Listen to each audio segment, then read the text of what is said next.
This is a story that could well be the subject of a Hollywood film, Israel's Die Hard, or a Bollywood film, Israel Ka Jawan. Imagine this, a retired 66-year-old decorated paratrooper Israeli general riding his bike on a Saturday morning gets frantic, panicked phone calls of an attack by the Hamas. The son of a friend of his has been taken hostage. He drops what he's doing, picks up his pistol, gets into his Audi, and goes, chases the Hamas. He gets his son in the end as well. To tell us about this most incredible story of valor and Israel's do-it-yourself spirit, I'm joined now, live and exclusive on India Today, by General Israel Ziv. General Ziv is a retired Israeli army general. He's been head of the Operations Directorate of the Israel Defense Forces. He's a decorated paratrooper. General Ziv, welcome.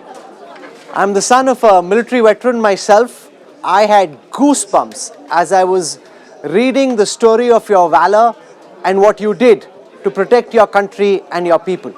Thank you for joining us and thank you for sharing your story with us. General Ziv, can I start right at the beginning? Take our viewers through what that Saturday morning was like. You out on your bike, how did you start getting all these calls about a Hamas attack, and what was your most immediate reaction? General Ziv. Yes, thank you very much for your interest and the care. For me personally, it was a normal Saturday. I was actually, doing my bike. I was biking around my home, and we heard the alerts in Israel very soon. By the telephone or what is going on, and we assumed that it's a rocket came from Gaza. We didn't figure out how big it is.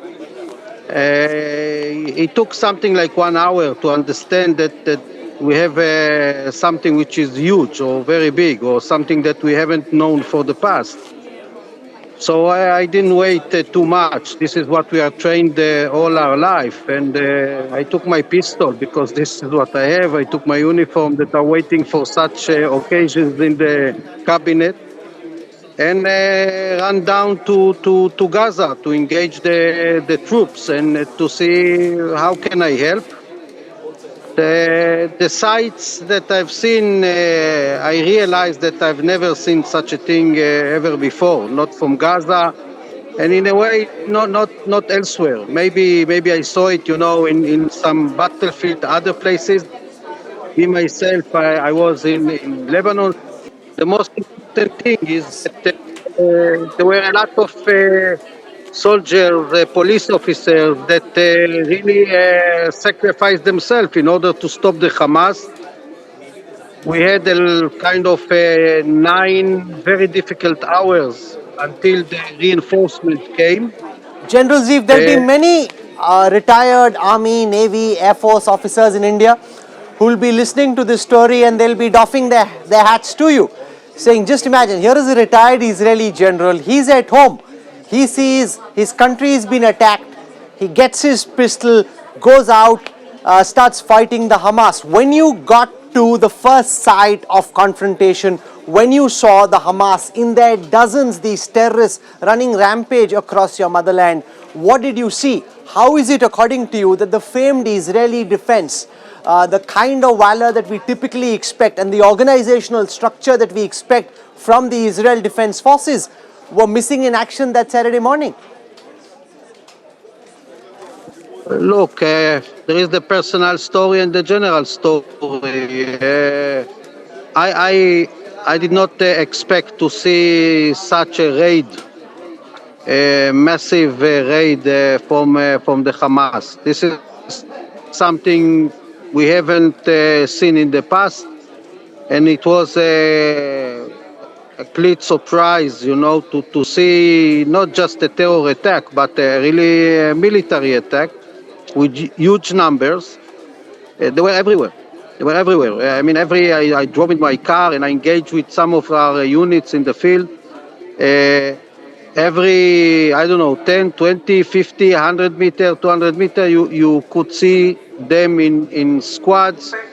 And they were fighting. They were fighting. They were engaging with a lot of hatred, to come and by the way, most of it on civilians, just butchering civilians. It was quite a hard day, to be honest, even to somebody experienced like me. So now you're in Uh, that Audi of yours. You've got a pistol. Pistol has a limited number of bullets. The Hamas has solid assault rifles. How did that go? The first confrontation, you coming in contact with the Hamas, you opened your pistol rounds of fire. First, the engagement, some of them were in close contact, so even the pistol was a little bit relevant. But besides of that, some of the soldiers got wounded next to me, so I used his rifle to keep on fighting. Yeah, this is what was the reality and what we had in the field. But doesn't matter. As a soldier, even if you have only a knife, you have to do what you have to. You know, from the impression that I gather by reading your account and others, it seems in the initial phase, the Israel Defense Forces were caught off guard, totally surprised, and didn't seem to be able to get their act together. Why do you think their instinctive reaction, in the manner in which your body told you to react, your trained mind told you to react, why is it that we didn't see that from those who were serving on that day? It's a big failure. Look, I think first we failed in the intelligence, in the alert.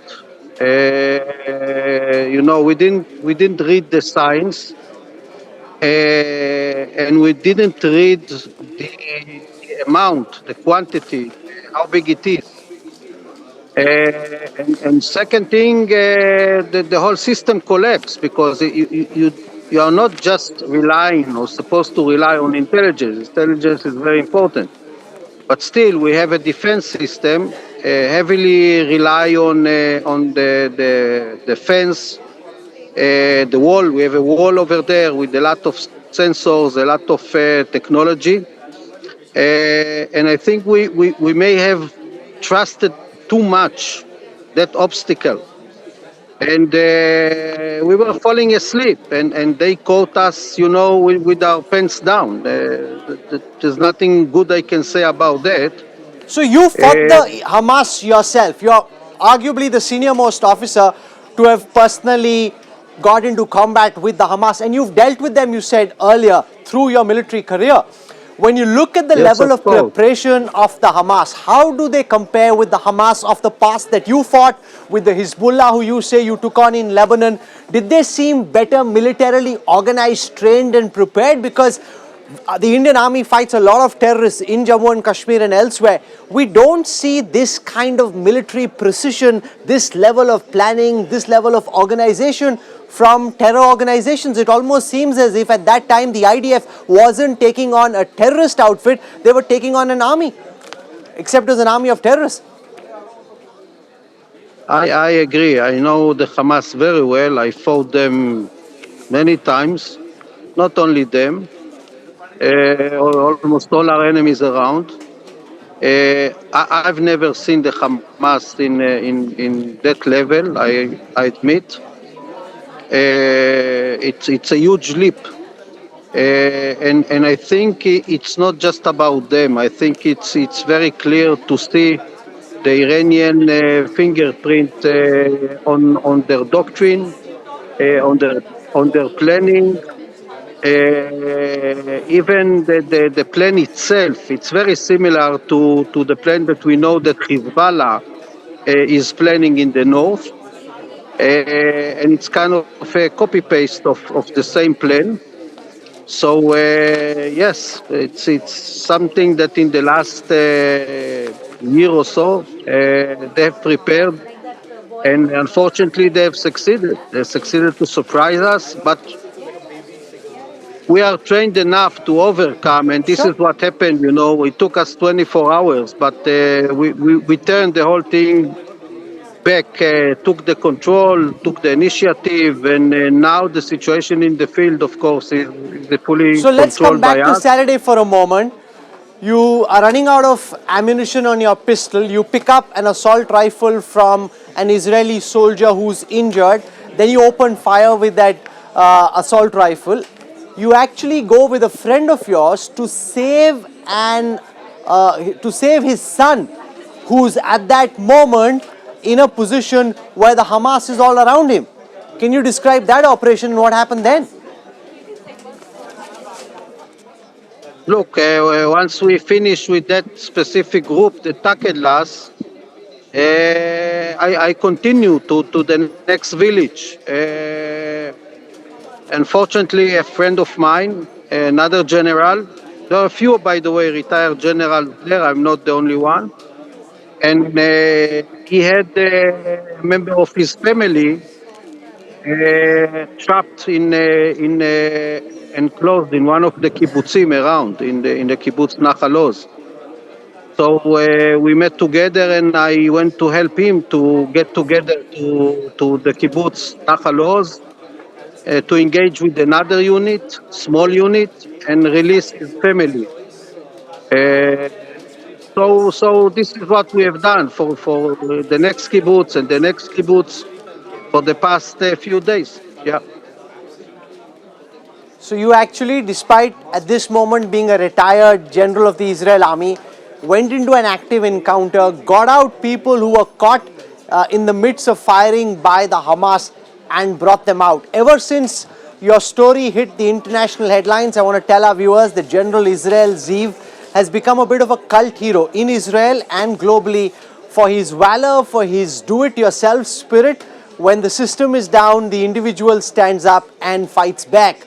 From then, I am told that you've had multiple interactions with senior officials in Tel Aviv, in the Israel government. What have you been telling them? What did you tell them? Why did Israel fail? What does Israel now need to do to ensure, you said you were caught with your pants down, to ensure that such a thing never happens again?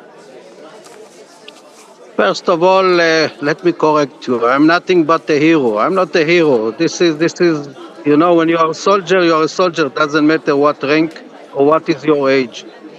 And it's your character to protect others, and this is what all of us and myself as well are doing. So, and I think that look, that surprise was a big surprise for the government as well, and it took the government a few days, to come for reality, to understand how big the problem is. It took them too long. Yeah, I mean, 5 days to create the emergency government. It's much too long. But people are people, and now things are in place. I think we took the initiative. We are now in a massive offense on Gaza.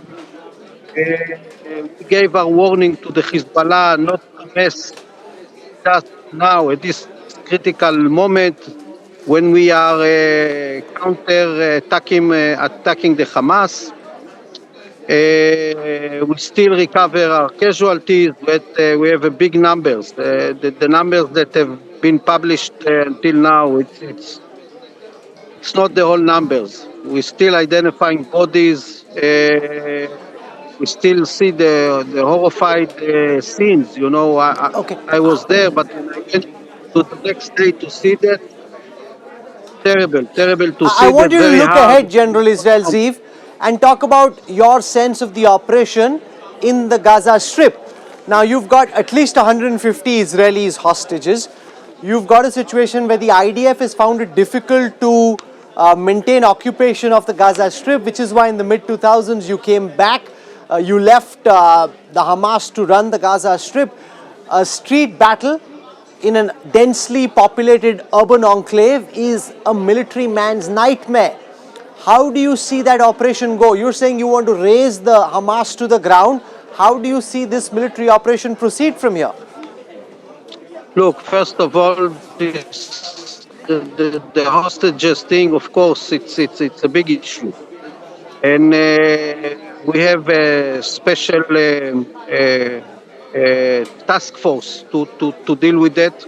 We take it very seriously. We dear care about each one of the Israelis over there. But we are not going to negotiate with the Hamas. And we are going to fight this war like there is nothing else to stop us. If they want to return our hostages, it might help them. But we are not going to spare all the Hamas and everybody that is connecting and helping the Hamas and their infrastructure. So it will be wise for their side to do humanitarian act. It might help them. I'm not sure it will, but it might help them. We are going to full attack to erase every infrastructure, everything that belongs to the Hamas cannot stand there. We have tried for many years, to have Hamas. It didn't work. Yeah, we closed one eye, two eyes, because it's a terror government. But no more. They General have Ziv, crossed terrible line that we are not going to suffocate, and they're going to pay for it.